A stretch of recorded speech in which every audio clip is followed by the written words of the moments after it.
বার্তা এক নজর, সবার খবর সমান নজর।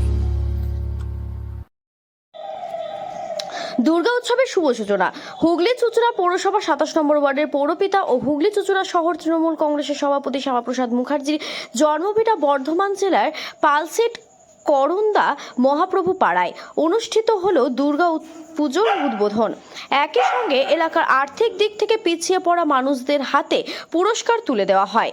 এই শুভ অনুষ্ঠানে উপস্থিত ছিলেন হুগলির সাংসদ মাননীয় রচনা ব্যানার্জি, বীরভূম সাংসদ মাননীয় শতাব্দী রায়, সপ্তগ্রাম বিধানসভার বিধায়ক তপন দাশগুপ্ত, বিধায়ক নিশীথ মালিক, হুগলি জেলার INTUC এর সভাপতি মনোজ চক্রবর্তী, হুগলি জেলা পরিষদের সদস্য মানস মজুমদার এবং এলাকার অসংখ্য সাধারণ মানুষ।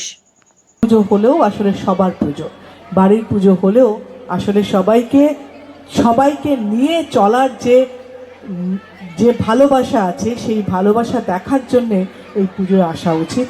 এবং এখানকার আপনার ফণিদার পরিবারকে আমি অনেক বেশি শুভেচ্ছা এবং কৃতজ্ঞতা জানাই। যে কথাটা বললেন যে দান নয় উপহার, সত্যি তাই। দান করার মতো ক্ষমতা আমাদের কারোর নেই, কেউ কাউকে দান করে না। যে যার নিজের ভাগ্যে চলে, যে যার অধিকারে চলে, যে যার ভগবানের আশীর্বাদে চলে। হয়তো মাত্র একজন সামনে একজন হয় যার মারফত হয়, ভগবান তো নিজে এসে দেয়, যার হাত দিয়ে ভালো কাজ করায়, যার হাত দিয়ে পাশে থাকার কথা বলায়, আসলে তিনিই করেন। আমার এই পুজোয় সবার ইচ্ছে পূরণ হোক, মা সবার ইচ্ছে পূরণ করুক। আর আমার ইচ্ছে এবং সবার ইচ্ছে বৃষ্টি না হোক, বৃষ্টি ছাড়া পুজো হোক, সবাই আনন্দ করুক, ভালো থাকুন, পুজো অনেক ভালো কাটান। ধন্যবাদ।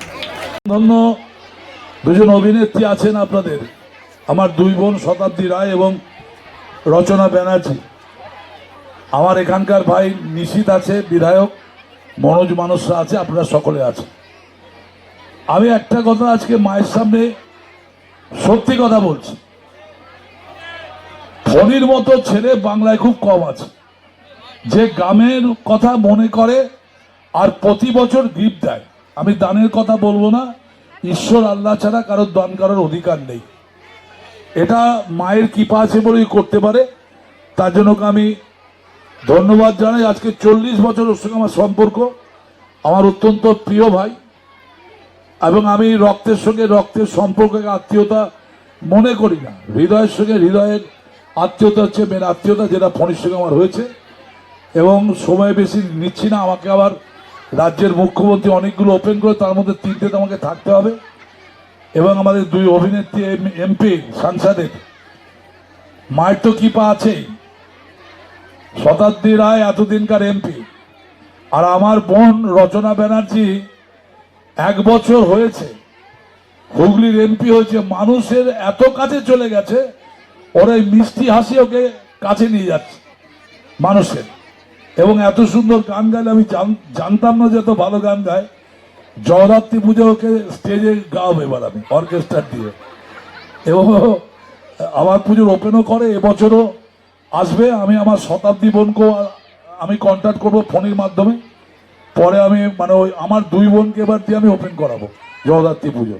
দিদি যেটা শুরু করেছিল, অভিষেক 3 বার এসছে, দিদি 2 বার এসছে, এবার আমার দুই প্রিয় বোনকে দিয়ে এবার উদ্বোধন করাবো।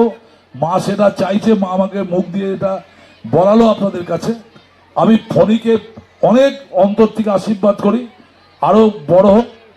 আর এই করন্দা গ্রামে আমার মনে আছে মমতা বন্দ্যোপাধ্যায়ের সঙ্গে এসেছিলাম, দিদি যখন রাজ্যের যুব সভা নেত্রী ছিলেন। এই করন্দাতে অনেক আদিবাসী মানুষকে CPM পার্টি মেরে দিয়েছিল পুড়িয়ে।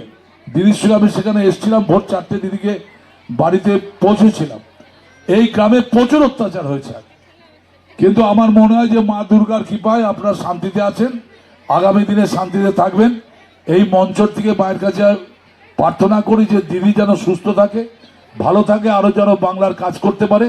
মমতা বন্দ্যোপাধ্যায়কে কৃতজ্ঞতা জানাই যে 1,10,000 টাকা করে সমস্ত বারোয়ারিতে বাংলাকে তিনি দিয়েছেন। এরকম মুখ্যমন্ত্রী ভারতবর্ষে কেন, সারা বিশ্বে নেই। তাই এই মঞ্চ থেকে তাকে কৃতজ্ঞতা জানাচ্ছি, শ্রদ্ধা জানাচ্ছি। এখানে আমার বোনেরা আমার ছোট হলেও আমি ওদের শ্রদ্ধা জানাচ্ছি। আপনারা যারা গুরুজনরা আছেন তাদের ভক্তিপূর্ণ প্রণাম জানিয়ে আমি আমার ক্ষুদ্র বক্তব্য শেষ করছি। ফণিকে ধন্যবাদ।